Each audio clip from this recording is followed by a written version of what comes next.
شباب قلبي، طبعا اليوم حنسوي لكم اطيب تبسي دجاج ممكن تاكلوه بحياتكم. حضرنا المكونات وقطعناها وملحناها. عندنا نص دجاجة هنا. اوكي، سويناها بالملح والخل ودبت كل الزفارة مالتها ونظفناها زين. وراح شوية الاخ نبلش نقلي ونسوي لكم اطيب تبسي ممكن تاكلوه بحياتكم، والف عافية. الدجاجة ورق غار وهيل وبصلاية واحدة، ونسلقها نص سلقة ونشيلها قبل. ونقلي البطاطا ونحمصها يا حلوين. ونصفط الطماطة بالشعبية يا شباب. احنا مسحناها مسحة بسيطة زيت على مود شنو تتقلى وهي بالفرن تكون داخلة على الفرن. والمرحلة الثانية نصفط البطاطا فوقها. ورا ما صفطنا البطاطا نضيف المعدنوس وفوقها ماجي، وبعدين حنسوي لكم خلطة مال التبسي اعتمدوها فشي خرافي. بعد ما ضفنا المعدنوس نقلينا الفلفل هذا، وتقدر نستعملوا اي نوعية فلفل. وبعدين ننتظر البصل. نضيف البصل اللي يتقلى وصار بهذا الشكل يخبل. ما تقلى الباذنجان وتحمص ونضيفه على التبسي مال شو اسمه، تنتظرونه الوجبة الثانية مال الباذنجان، ونضيف الدجاج ونسوي الصوص ويطلع فشي خرافي. احباب قلبي، وهاي ورا ما سلقت الدجاجة تقريبا 3/4 السلقة او سلقة كاملة هم عادي.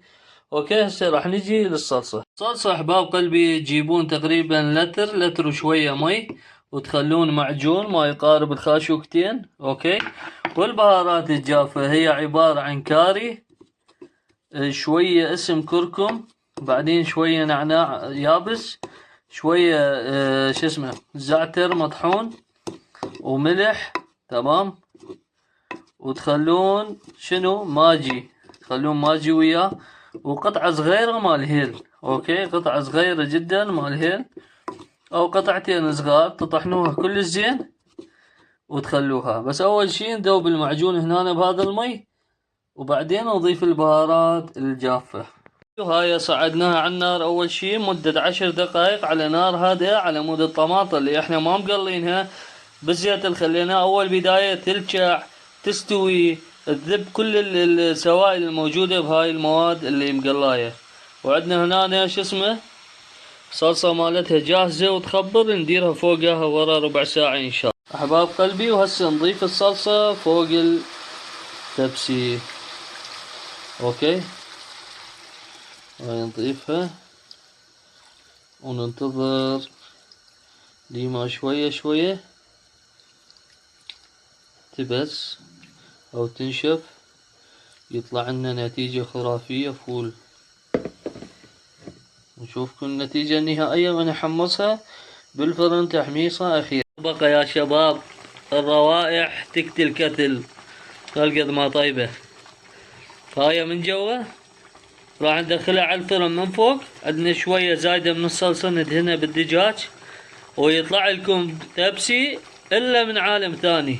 يا شباب غسلنا التمن ونقعناه على مود نطبخه بالشعرية ويا التبسي وروح بيها. الاثناء يا شباب ورا ما خف المية والصلصة شوية شربت بالمكونات، شغلنا الفرن اول شي ودا نطبخ شنو التمن على مود نشوف النتيجة النهائية ويا التمن بالسوب مال الدجاج سلقنا بيه.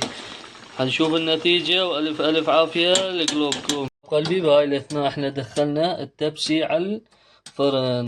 اوكي، بعدناه شوية عن النار على مود شوية شوية تتقسى بالدجاج ولو هي مستوية. شوفوا لي هنا الا فد شي خرافي، وسهمكم العافية. مالتنا ابو الشعرية صار ما شاء الله ويخبل.